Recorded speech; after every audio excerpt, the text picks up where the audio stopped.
Florian Gérard-Mercier, c'est vrai qu'on voit beaucoup à la fois de sommets, en tout cas de chefs d'État qui se rencontrent, de chefs d'État qui parlent à Vladimir Poutine. Beaucoup de communication évidemment autour de tous ces rendez-vous, mais pour le coup, pas de sortie de crise, en tout cas de manière certaine pour l'instant. Non, tout à fait. Et sur le terrain, ça continue, enfin, les combats continuent.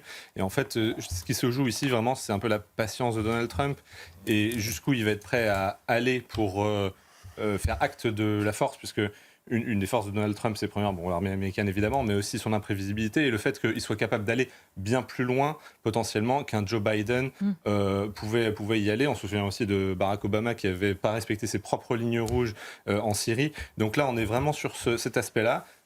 Vladimir Poutine joue la montre et essaie de temporiser au maximum. Et Donald Trump, il y a un moment où ça va sûrement finir par l'énerver. Donc c'est un peu ça qui se joue et c'est ce qu'on va voir, ce qui sort de cet appel. C'est aussi une stratégie plus globale du milieu de la justice où on voit qu'il y a ces prisons de haute sécurité, mais pour la délinquance, entre guillemets, si j'ose dire, moins importante, c'est aussi les prisons modulaires, 3000 nouvelles places de prison qui coûtent moins cher, qui vont plus vite, parce que c'est l'idée de s'attaquer à toute la délinquance, même si là, ce qui nous occupe, c'est plutôt les prisons de haute sécurité, mais c'est une action assez large que veut mettre en place Gérald Darmanin. Complètement, c'est en fait... il a, et de la même manière d'ailleurs que Bruno Retailleau, ils veulent enclencher tous les deux une vraie guerre contre le narcotrafic. Et nous, on avait écrit un rapport dessus au millénaire inspiré de celle de Ronald Reagan.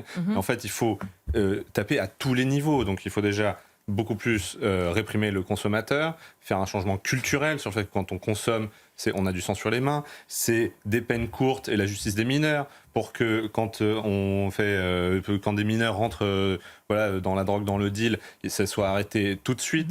Donc c'est exactement ce dont vous parliez. Et après, c'est sur les têtes de réseau, là, être très sérieux, les traiter, ces grands narcotrafiquants, comme des terroristes. Et c'est là où je sens les mettre à l'isolement total pour ne plus qu'ils puissent faire leur deal. En fait, couper les têtes de réseau, c'est ça qui est extrêmement important. Et c'est exactement ça qui est en train d'être fait en Guyane, c'est très bien. Politique, Manon Aubry, il n'y a pas plus qu'une semaine, elle était l'invitée du Grand Rendez-vous. Elle a affirmé sur le plateau de CNews et d'Europe 1 que l'assassinat du père Hamel était le seul acte antichrétien depuis la guerre de Vendée. Florian, on voit bien qu'il y a quand même une volonté d'être aveugle parce que les chiffres, tout le monde peut les consulter, ils sont là. Les agressions, d'ailleurs, on rappelle qu'il y a quand même eu un attentat à Nice dans une église depuis, mais on voit qu'une partie de la gauche se dit ça n'existe pas. C'est devant nos yeux, mais ça n'existe pas, on n'en parle pas et on nie d'ailleurs la réalité des chiffres et des faits. Non, en fait, je pense que dans son cas, elle est dans une bulle informationnelle. Probablement que, effectivement, l'information n'est peut-être même pas arrivée jusqu'à elle. Et c'est là où Karima a bien raison de le souligner. C'est important d'en parler parce que c'est une réalité omniprésente. C'est aussi, quand même, il faut le souligner, le fait d'un État qui ne fait pas son travail, puisque les églises ont été quand même nationalisées il y a bien longtemps maintenant. Et donc, c'est aussi à l'État de protéger les églises, donc les bâtiments, de protéger les croyants. Je veux dire, il ne doit pas y avoir de protection à géométrie variable. Ni d'indignation d'ailleurs. Exactement, ni d'indignation à géométrie variable, on est bien d'accord. Et donc, tous les croyants doivent être protégés dans leur culte. Et voilà, la loi de 1905, c'est aussi la liberté de croyance et des cultes. Sur effectivement, d'un côté, la beauté du concours et malheureusement les polémiques qui vont avec. Exactement. En fait, il faut souligner quand même la beauté du concours qui a eu lieu hier. C'est un concours apolitique où la devise c'est quand même unie dans la musique. Les drapeaux, par exemple, politiques avaient été complètement interdits sur la scène et dans la salle. Donc ça a plutôt bien respecté, à l'exception de ce qui a été tenté contre l'artiste israélienne.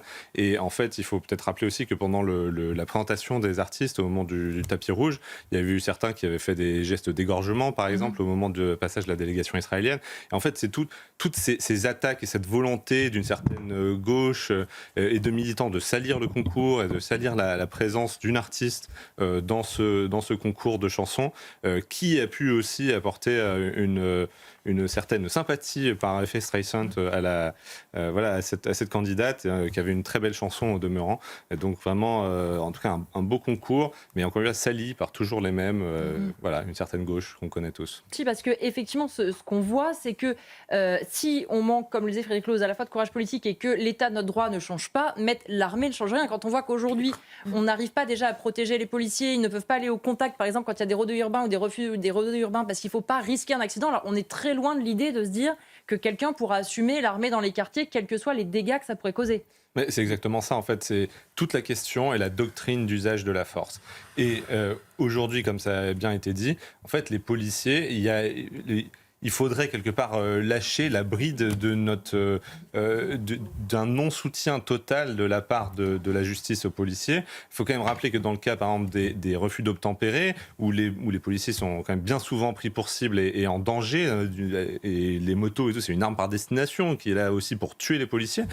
Dans 20% des cas, les policiers pourraient utiliser leurs armes et ils ne le font que dans moins d'1% des cas. Donc le sujet, il est vraiment là, c'est-à-dire qu'il faut effectivement plus de moyens pour la police, mais surtout inverser cette doctrine de l'usage de la force. Et donc, ce sondage, en fait, il est révélateur que les Français en ont marre. C'est plus possible de continuer sur cette pente-là. Mais derrière, les élus qui reprennent à leur compte cette proposition, en fait, sont irresponsables, comme ça a été dit, parce que l'armée...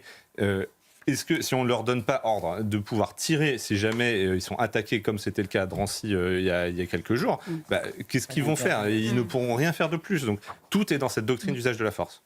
Florian Gérard-Mercier, ce qu'on voit aussi, on a presque l'impression que c'est du bon sens de se dire, par exemple, les narcotrafiquants ne devraient pas pouvoir continuer leur business depuis la prison. De se dire, une prison, ça coûte cher et c'est difficile à construire. Peut-être qu'il y a des solutions alternatives. Finalement, les solutions que trouve le garde des Sceaux, elles sont relativement de bon sens, si j'ose dire. Elles semblent même presque assez simple de dire le narcotrafiquant, il faut l'isoler. Alors, ça demande des moyens, je vous l'accorde, mais sur l'idée... Ah ben complètement. Et en fait, c'est là où on voit l'impact du constat et de la volonté politique, puisque toutes ces solutions, finalement, elles ont été là sur la table depuis le début. Quand on regarde les comparaisons avec l'étranger, je veux dire, le fait qu'on puisse construire, le fait qu'on puisse faire des lois d'exception, par exemple, comme sur Notre-Dame, pour pouvoir construire plus vite, pour pouvoir déroger à un certain nombre de cadres juridiques qui empêchent les avancées. Voilà, c'est quelque chose qu'on pouvait faire.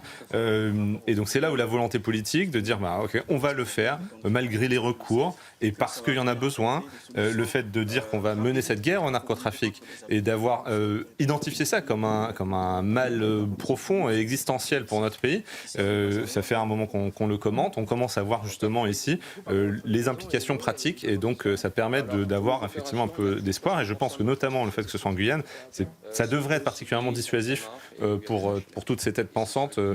Voilà, on y réfléchit à deux fois avant de finir dans une prison de haute sécurité dans la jungle. Et Florian Gérard-Mercier, on a aussi vu qu'en amont de la Guyane, il s'est rendu au Brésil, le ministre de la Justice, et pas pour rien, parce que dans la stratégie, notamment de libérer des places de prison, il y a celle de se dire que les détenus étrangers qui sont dans nos prisons doivent retourner, terminer de purger leur peine dans leur pays, mais ça nécessite à chaque fois des accords bilatéraux et avec certains pays, on sera sans doute très loin du compte. Quand on voit nos rapports, par exemple, avec l'Algérie en ce moment, on ne voit pas bien comment on leur envoie des prisonniers. Ah, c'est sûr. En fait, le calcul, il est assez simple. C'est qu'on parle depuis des décennies de construire 15 000 places de prison. Oui. Et il y a Personne ne le fait jamais. Et puis il y a à peu près 19 000 en fait, détenus étrangers dans nos prisons.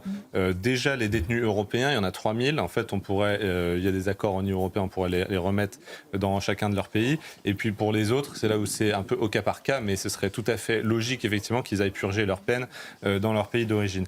Mais plus généralement, et par rapport à tout ce qui a été dit là, c'est vrai qu'on est dans une bataille véritablement culturelle contre le narcotrafic. Est-ce qu'on veut finir comme un pays quelque part de camé, quoi, comme Je vous coupe parce que je suis désolée, c'est le ministre de la Justice qui vous coupe. C'est pas moi.